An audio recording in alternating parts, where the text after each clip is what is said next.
Turning back to the U.S. last week in what doctors called a state of unresponsive wakefulness. 6 days later, he died. His parents wrote in a statement, Otto has completed his journey home. This case has raised so many questions, including what exactly happened to Warmbier while in custody? How will this impact the already high tensions between the U.S. and this rogue nuclear power?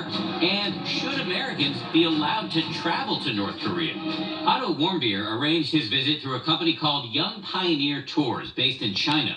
On its website, the company touts itself as a budget operation, offering trips to places, quote, your mother would rather you stayed away from. On Twitter, they've posted pictures of customers skiing in Iran and visiting a weapon repair shop in Erbil, Iraq. And then there's this post asking if you fancy a weekend getaway with a difference in Chernobyl. The North Koreans lure Americans to travel to North Korea via tour groups run out of China who advertise slick ads on the internet proclaiming no American ever gets detained off of our tours and this is a safe place to go. Today, our producer went to the office of Young Pioneer Tours in Xi'an, China, looking for answers about what went wrong on Warmbier's trip. So I'm with ABC News. We've been trying to call for the longest time. Can we talk to you guys? No. Can we talk to, is there anyone available to talk on camera? No, we've released a statement and that's all I have to say. Are you seriously pushing me up? I just asked nicely.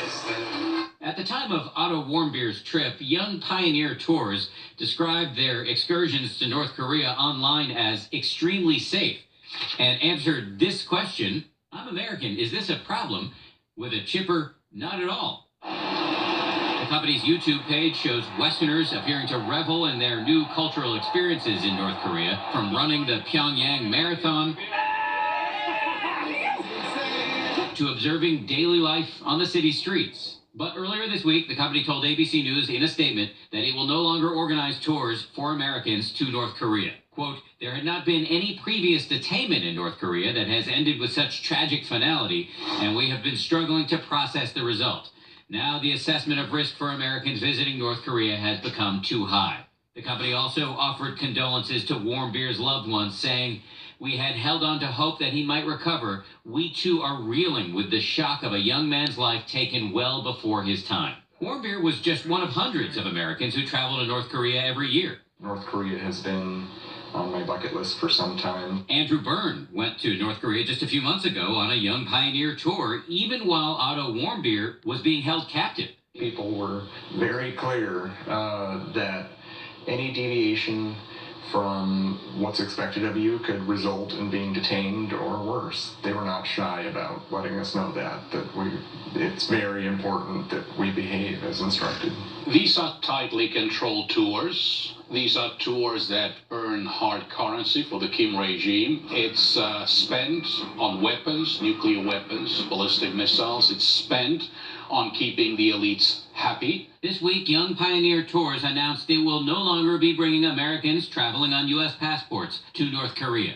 Meanwhile, the U.S. State Department is now warning Americans to stay away, citing serious risk of arrest and long-term detention. And officials are considering banning all travel there for U.S. citizens.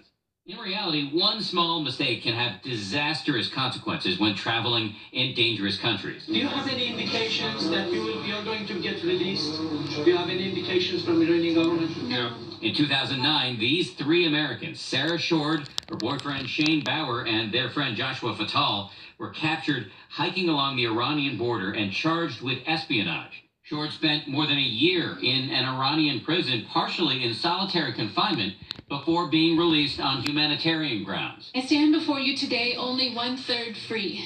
It took another full year for Fatal and Bauer to be freed. Despite the risks, more and more people are drawn to extreme travel. According to one study, adventure tourism is a $263 billion a year industry, and some people are truly eager to push the limits.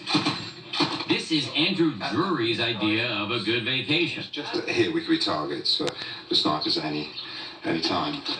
Over the years, Drury says he's spent holidays in hotspots all over the world, including Afghanistan, Chechnya, and Mogadishu, Somalia.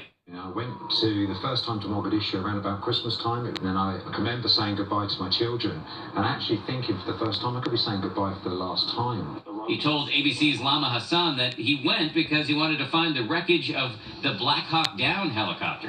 So that is the Black Hawk. That is. You do realise you're risking your life by doing something like that? Yeah, of course. Rory embarks on